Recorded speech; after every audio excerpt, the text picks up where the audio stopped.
Hello, everyone. My name is Nimai Hedemark. I'm joined today once again with my friend Leonardo Borsotti.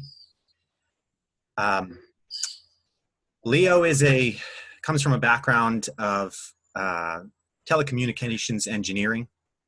Currently, he works as a high school science teacher, and he has a deep interest in career counseling, which is his road into Jyotish. That's where he finds the relevance.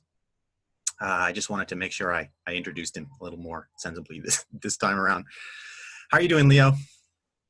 Good, thank you, Nimai. Thanks again for inviting me for the second part of this video. Enjoyed it very much. I've got notes from the first video and really keen to see how you're going to take us through the looking at charts from my understanding. See how what you taught last time applies. Yep. So let's get started. Sure. So once again, are you seeing my screen? I can see both video and your screen now. Okay. Yeah. So once again, we will, whoops.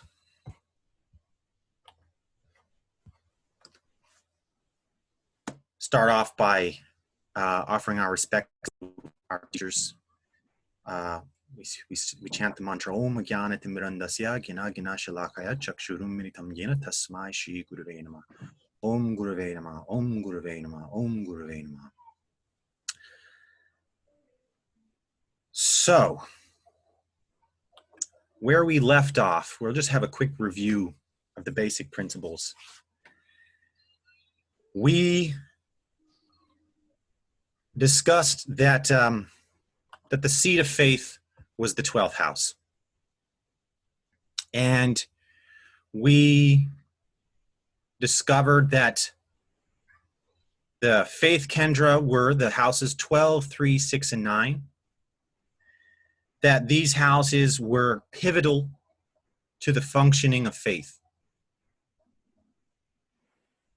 We then went to show how the houses 12, 4, and 8 were the faith trine, and that these houses also are pivotal in supporting faith. That anything that happens in these houses will have an immediate impact. We then went on to show the verses from the Bhagavad Gita wherein Krishna is describing the 4 kinds of individuals who don't move towards God consciousness. And we were able to emphasize how this arose in problems in the houses 1, 4, 7, 10 in particular, but it was the key was this 3rd house, this house of self-effort. And that these 1, 4, 7, 10 houses, they all had an internal resource, that when there was a lack in this internal resource, there was a collapse in the ability to sustain faith. Then we talked about we quoted the verse where Krishna describes the 4 kinds of pious individuals who do move towards faith. And we highlighted that we have these houses 2, 5, 6, 8, 9, and 11 that were all involved in this acquisition of an external resource. And that the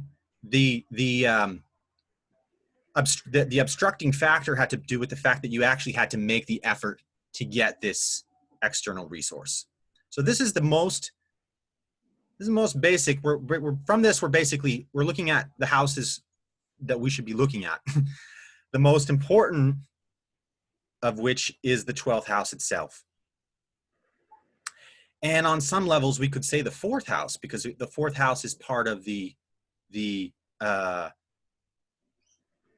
faith trine, and it's also one of these houses that fails. So we're gonna this 4th house is extremely important. We're not going to talk so much about planets, although we did highlight the fact that there was a very significant play of Jupiter and Mercury and Ketu, right? But I don't want to get too bogged down by that. We don't want to get too specific, because if we do, we're going to do ourselves an injustice. More important at this point is just to stick with these basic houses. And we ended up with a chart that looked a bit like this, showing faith, these 4 sustaining houses, the 1, 4, 7, 10, and the houses of obstruction, 2, 5, 8, 9, and 11. So I have 4 charts today to look at, which give us a bit of a variety of circumstances and situations. So now I'd like to put the first one up, Leo, and rather than telling you who it is, I thought it would be more interesting and more valuable for us to maybe have a look at the chart without any bias. And I would welcome you to perhaps talk me through a little bit, maybe the things that you note, just to give you to help you in case you're having a little bit of difficulty with the South Indian chart. We have the Rashi and the Navamsa, and for the most part, you're probably, or will probably, stick to the Rashi. And we have the Lagna here in Capricorn. The second house is here. So we have Capricorn, Aquarius, Pisces, Aries, Taurus, Gemini, Cancer, Leo, Virgo, Libra, Scorpio, and Sagittarius. For anyone who maybe isn't familiar with Jaganatha Hora, this is the software that I've taken this from. You can download it for free. It's remarkable in that sense, right online. I'll put a link below for anyone who's interested. And the ME is Mercury, MA is Mars, RA is Rahu. We have Moon here, Saturn, Ketu, Sun, Jupiter, and Venus. All right, Leo, what do you think? Well, first, as a disclaimer, I'm not very learned in Jyotish. I'm an apprentice, and this is why I'm glad that I'm sitting with you in these lectures, that you're sharing this knowledge with us, Nimai. And again, yes, trying to familiarize with the South Indian. With the South Indian chart. Yes, thank you. But so basically, I'm just going to imagine I've rotated that Yep. South Indian chart 90 degrees, because that's what's happening here. We have the ascendant on what would be the 10th house of that chart. And one thing that I found very interesting from your past video, Nimai, was that the houses that you call the houses that can obstruct faith are at the same time the houses that, according to a Bhagavad Gita verse, can be the gateways into developing faith. Right. And I thought that maybe after I share a little bit, it'd be interesting to hear your comments on that. How is it that the houses that seem to obstruct faith are the ones that can then lead to developing the faith, whereas the houses that sustain the faith can be the ones where there can be pitfalls for developing the faith? I don't know if you want to make a comment briefly on that, because I thought that was a very, very interesting corollary from your Bhagavad Gita verses.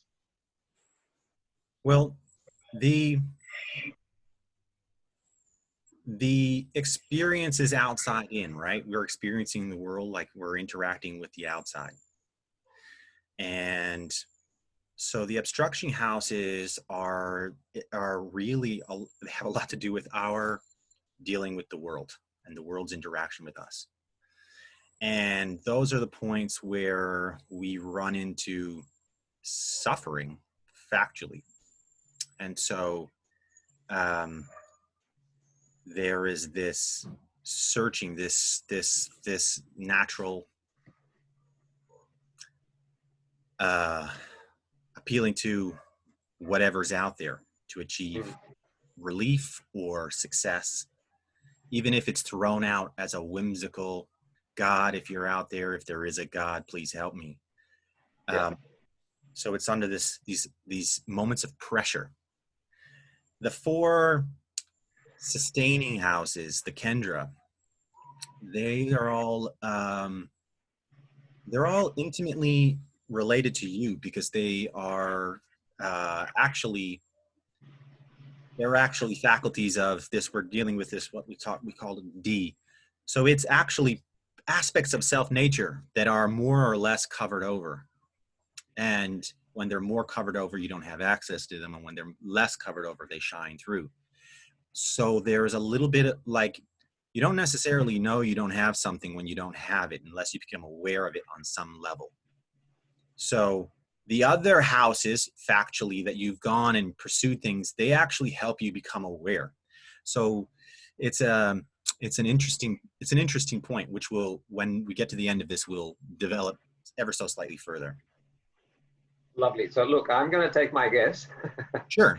So if I look at the Rashi chart there, if I go and look at the trines and probably the Dushtana houses, which were the houses we said to be obstructions, I'm Sure. going to guess that wherever a person has a malefic planet or a difficult combination there, that might be a house that promotes someone looking into what is life about it and searching for with faith to something deeper or bigger. And so, I mean, the first house that I would look at is the 12th house, where we've got Venus, Sun, and Jupiter together.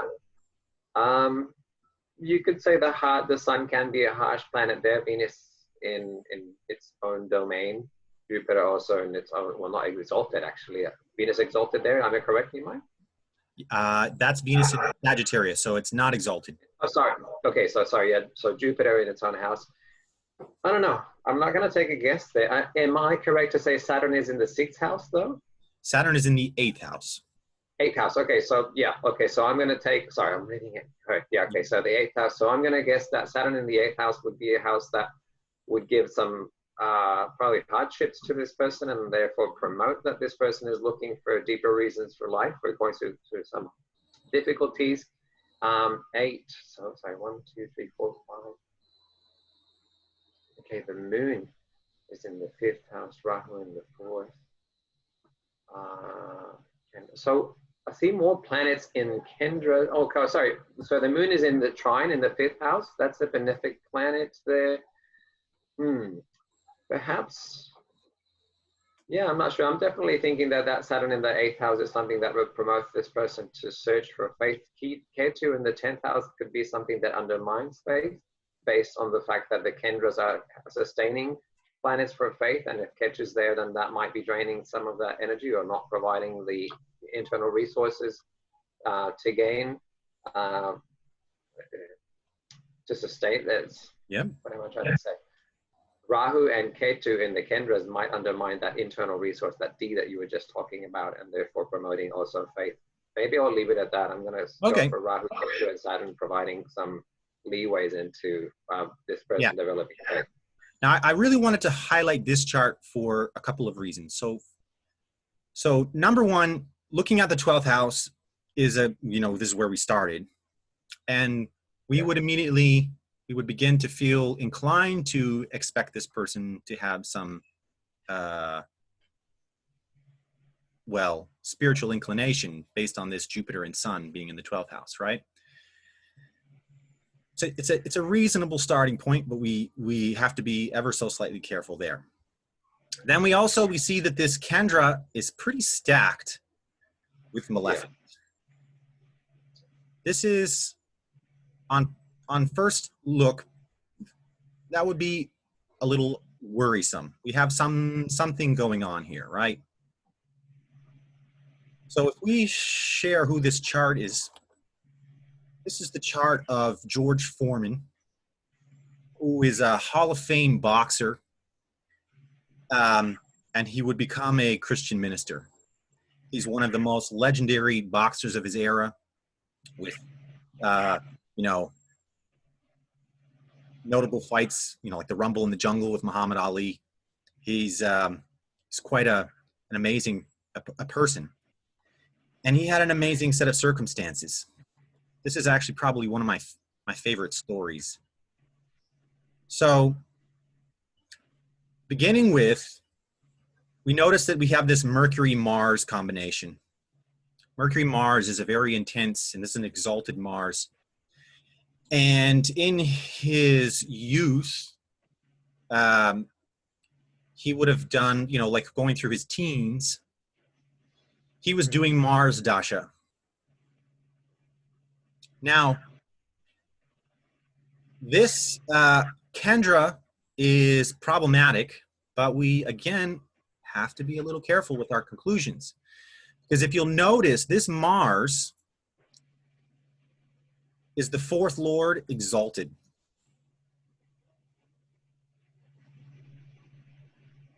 When you have an exalted fourth lord, it speaks actually very highly of the quality of your heart.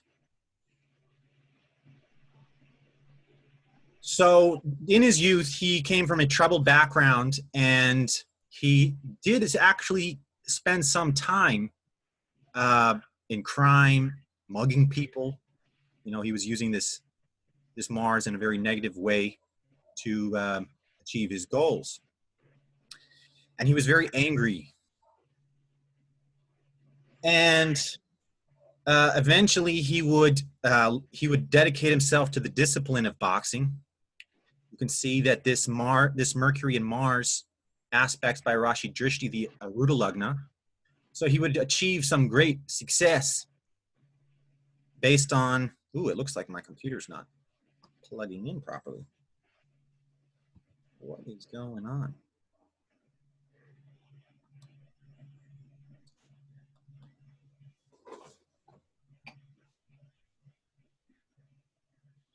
Sorry about that.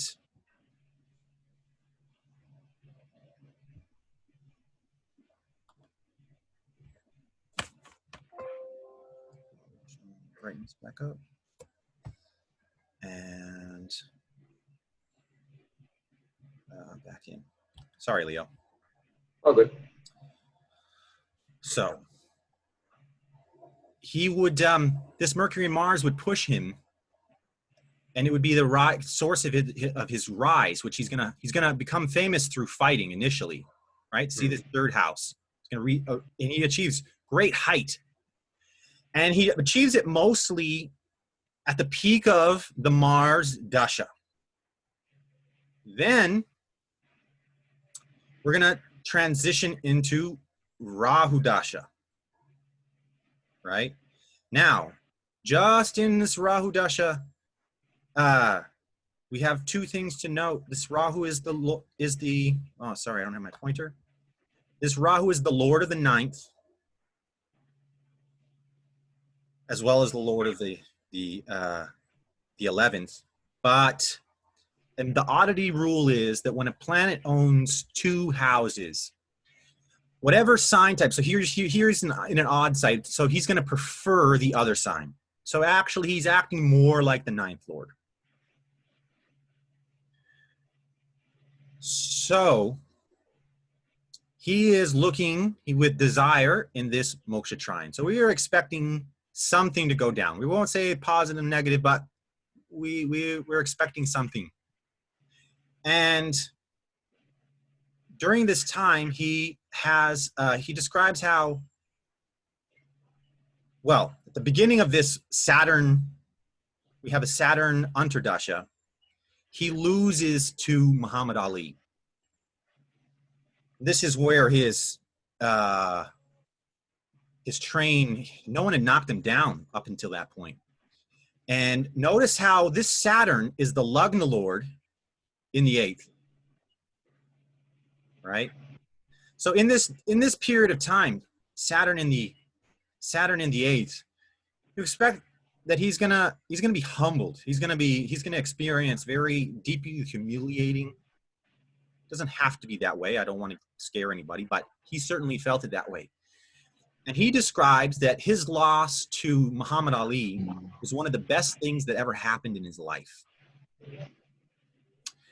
And a few years later, so he takes a break after losing to Muhammad Ali. Then he gathers himself back up.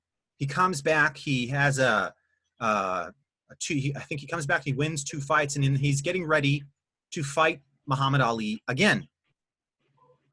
And he's going to have a fight. He just has to fight this guy, Jimmy Young, right? And he goes 12 rounds with Jimmy Young, and he loses by decision, which he describes that he wasn't actually that bothered by He goes back to the locker room, and in the locker room, he goes on to have a life-changing experience. As he's pacing in the locker room, talking to himself, he tells himself, well, I've got money, I've got cars, I got houses, man, I could just die. None of this matters. I could just die, right? And in that moment, he feels death descend on him, actually. He starts feeling death coming on, and he hears a voice, and that voice is talking to him. And he said, oh, you have all this money, and you have these cars and this fame. Oh, you're a big guy, huh? And everything's coming on to him, this death is, and he realized, oh my God, I think I'm dying. I'm dying. Oh my God. And God tells him, oh, you've been, because he had, up until now, he had seen how Muhammad Ali had become real famous, and his faith had been a kind of a talking point. It was something that put him in the spotlight. So for some time, actually, George Foreman was going to churches and talking about Jesus, but he didn't really believe this way or that way about Jesus. He just thought it would get him attention. And in this moment, God says, well, if you believe in God, then why is there a problem? Why is there? And he actually felt himself go completely into the void. And it was just as black nothingness. And he was completely just inundated with hopelessness and fear. And he held firm and said, no, there's God. And he said, but God, and he said he was pleading with God. He said, God, I've got all this money, and I could do good things. I have money, and I have fame. I could help people. I have, he kept telling God about how wealthy he was, how powerful he was. And God said, I don't want your money. I want you. And in that moment, he felt like hands reached into the void and pulled him out. And then he became completely ecstatic. And his tears are flowing from his eyes, and he's calling out, Jesus, Jesus, Jesus is in me. He says, I feel the Lord in me. I feel Jesus in me. And he says he looked down and he could see the stigmata on his hands. He could see the blood from his hands, and he could see the blood. He was looking at, his doctor was there. Everyone's, like trying to help him, hold him down. And he's like, and he could see the crown of thorns on the doctor, and the blood pouring down the doctor's face. And he immediately told his trainers, I gotta take me to the shower.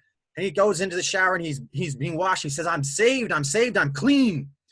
Jesus is in me. Jesus is in me. So this happened in Rahu, Saturn, Jupiter. Look at that. So we can see he is the Rahu. What he's experiencing is this Saturn. And what happened is Jupiter. And that is the full moksha trine. Rahu, Saturn, Jupiter. And look how nice this Jupiter is. This Jupiter is in his own house, not retrograde, without any serious, he's getting afflicted by Rahu, but this is a beautiful Jupiter. And this Saturn was a death. He experienced death, and it's retrograde, and life again. Right?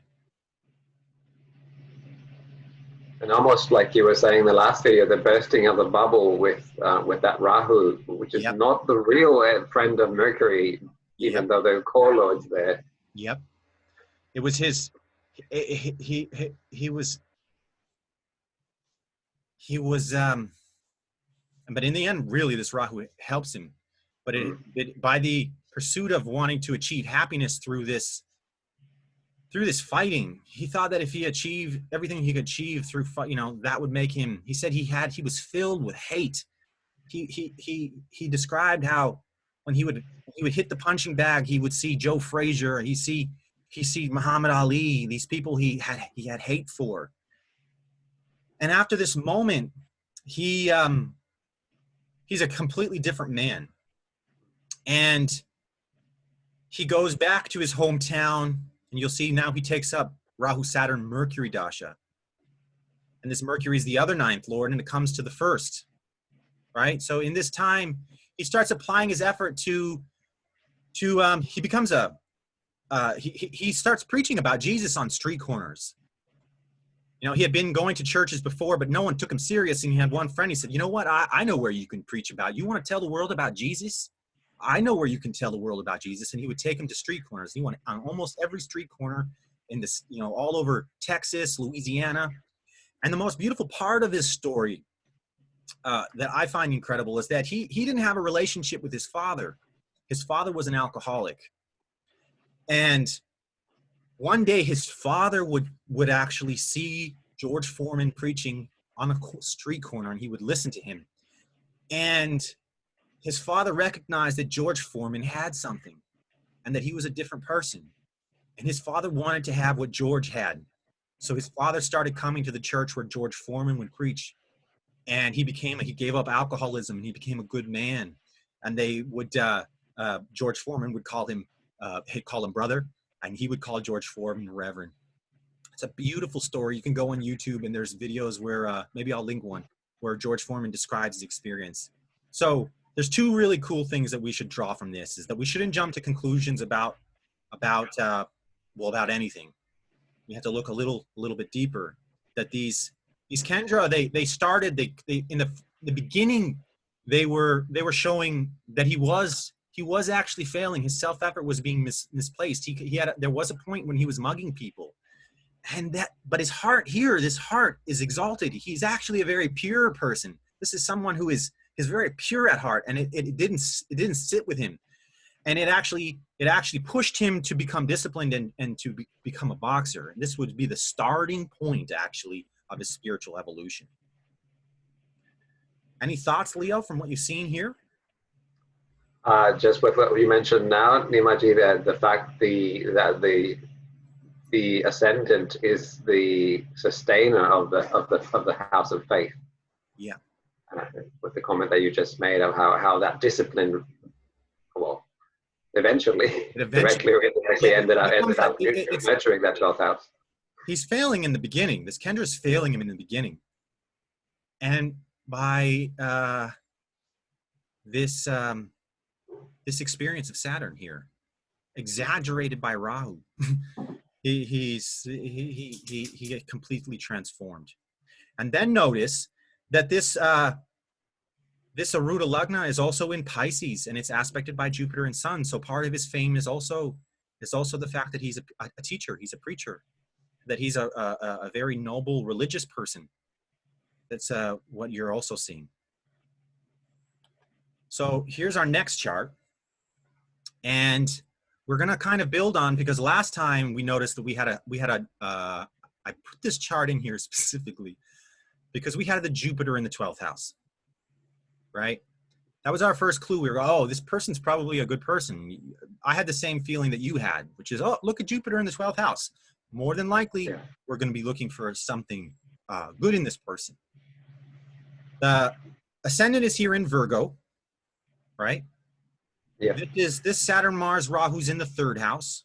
We have the Lagna Lord, Mercury, with the Sun in the 5th house, Venus in the 6th, Moon in the 8th, and we have Ketu in the 9th. So what do you think about this chart, Leo? Again, just looking at the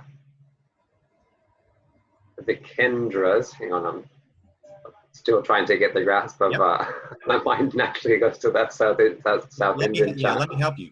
So where are you looking from? The Kendra from where? Well, again, I'm just trying to, based on your previous video, I'm just trying to look what's in the Kendras and what's in the Trines and the Dushtanas, right? Okay, so the Kendras here, we've got the ascendant. So in the Kendras, we don't have anything. We have nothing in this Lagna Kendra. Yeah. So we have nothing in the Lagna Kendra, but we do have a lot of planets in the 12th Kendra. Look, 12th house has Jupiter. The 4th from there has Saturn, Mars, and Rahu. The 7th from there has Venus. And the 10th house has Ketu. So we have a lot going on in the 12th house Kendra. Yeah. And we have Moon in the Trine, nothing over there. Mm-hmm. I'm going to let you go with this one because it's now that you've made that disclaimer, we have to be cautious. And so there's things with that Moon there. With that. I will point out a couple of things that jumped out at me. Yeah. So the first thing we saw is, well, we could go really first, and we could go to the Lugna Lord. Yeah. So the Lugna Lord is Mercury with the sun in the 5th house. This is a very intelligent person. This is a very, very intelligent person. And that can be a double-edged sword, right? It's so that's the first thing to note. The next thing I'm going to note is that look at how these are all the fixed signs. We have Leo, Scorpio, Aquarius, and Taurus. So whatever this guy thinks, he's going to be very opinionated about, very strong opinions. They're not particularly movable. Once he's made up his mind, it's going to be very hard to shift, right?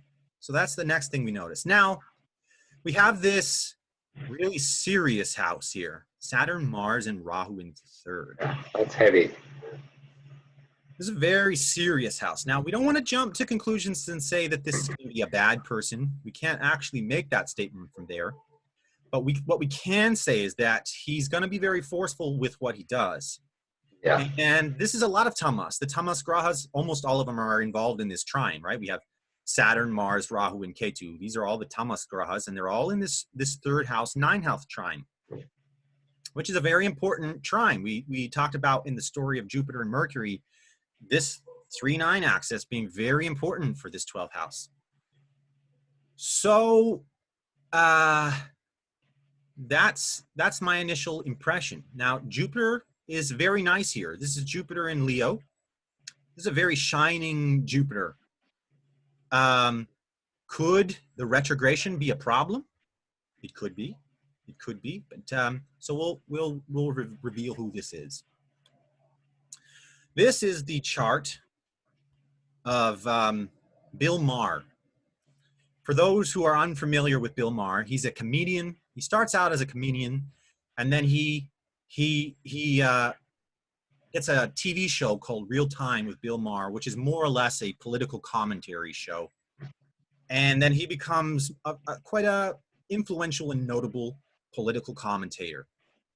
And as you can see from this quote, he is very, very strongly critical, vocally critical of religion, and certainly the Abrahamic conception of God as the all-powerful person up above.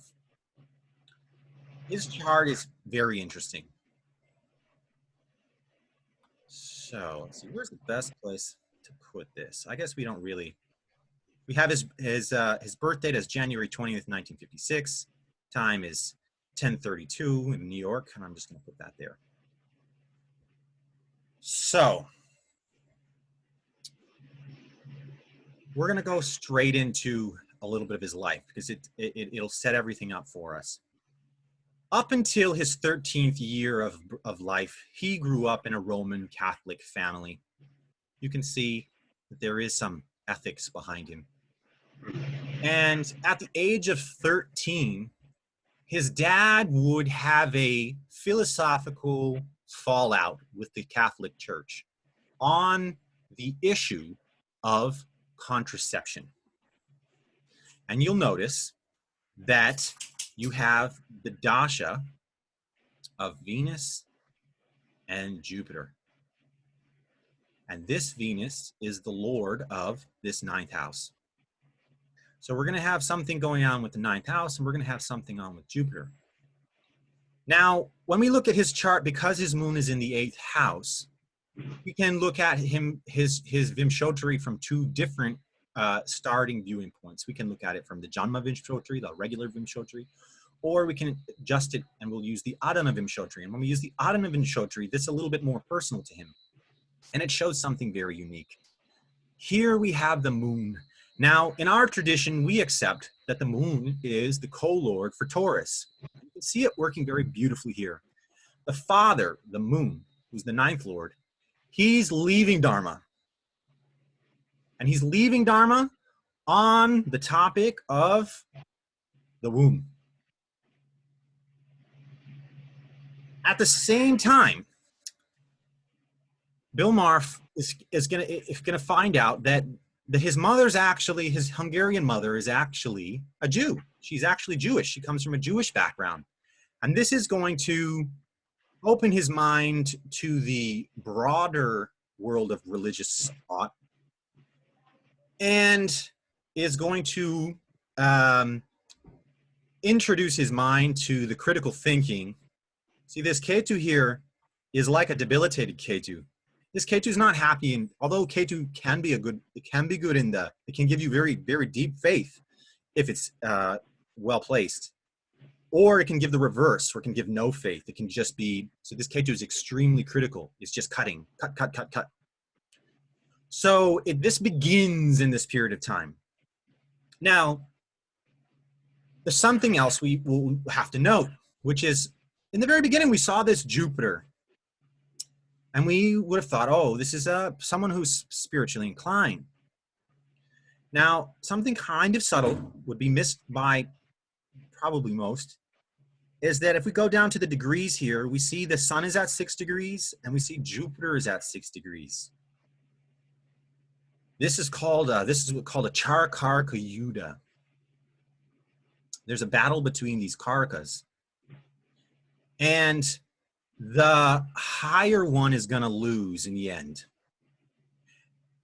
When that happens, he becomes like dead. Sort of. It's kind of complicated, but not complicated. It's a little deeper than that, but that's all we need to know at this point. And we're going to notice that the sun is the 12th Lord. So this is going to mature, and it's going to reach its peak at around about 22. So by the time he hits 22, his faith will have died. And notice that we, in order to look at the D, so he's a very intelligent person, and this Mercury is very prominent, right? And his access to this Jupiter in a sort of like a transcendental way is limited by this death of this sun. And so we could take a little bit closer look, and we could examine the D in more detail.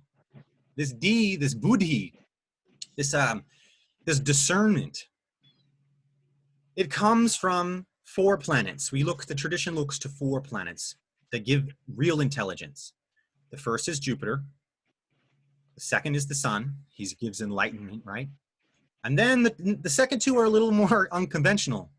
They're Rahu and they're Ketu. They hold within them the truth in a way that's beyond the beyond. And this Rahu in particular, he's very intelligent.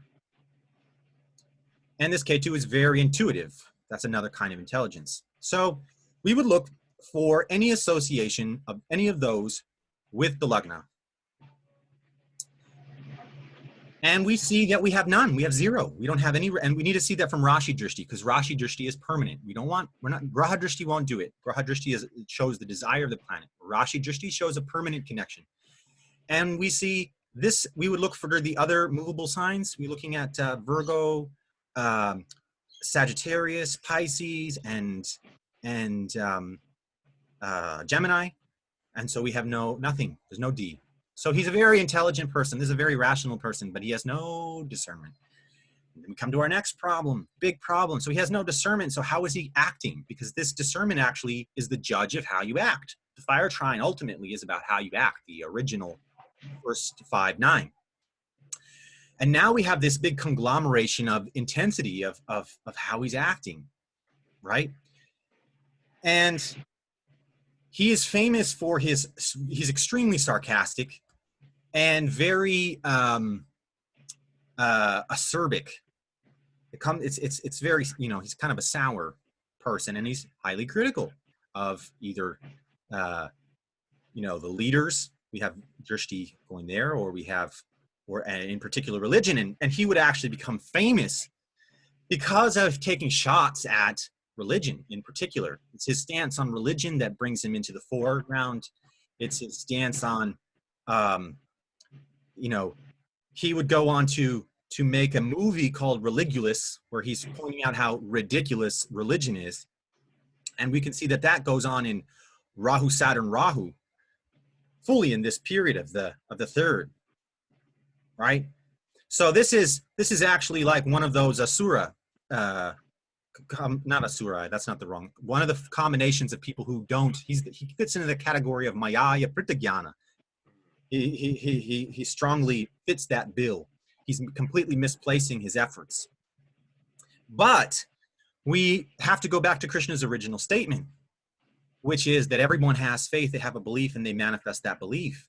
And one of the unique things about Bill Maher is that while you could say he's a Mayaya Pritagyana, and you could also put him into the category, so you see the fourth lord, how in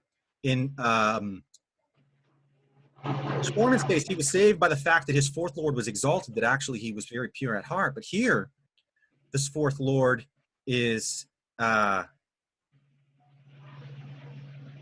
actually, you would 1, 2, 3, 4. I couldn't make that statement.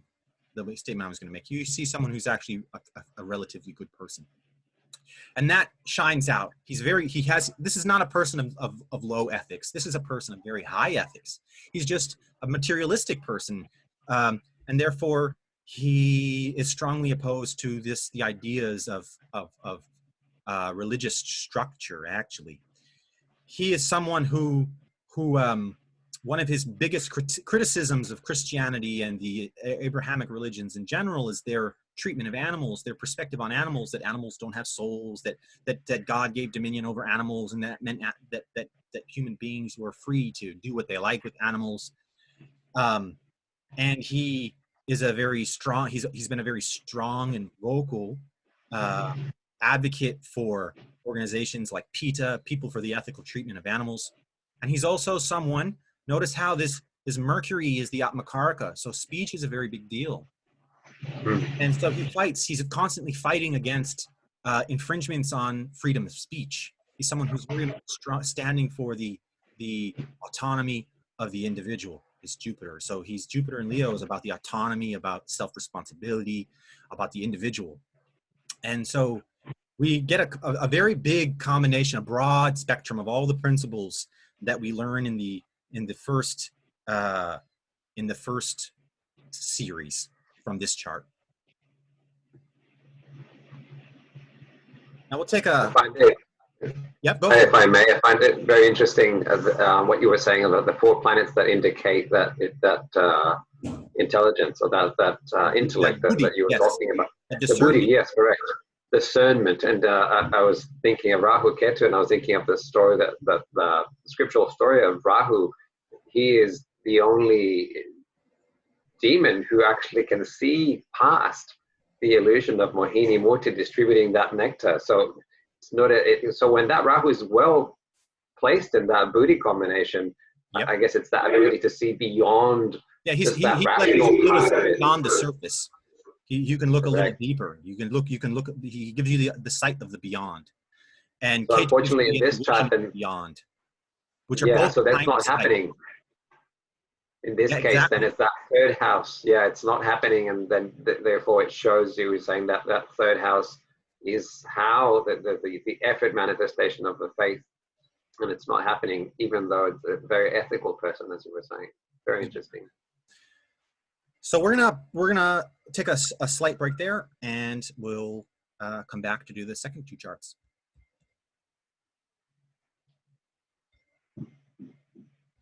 Stop share. Oops.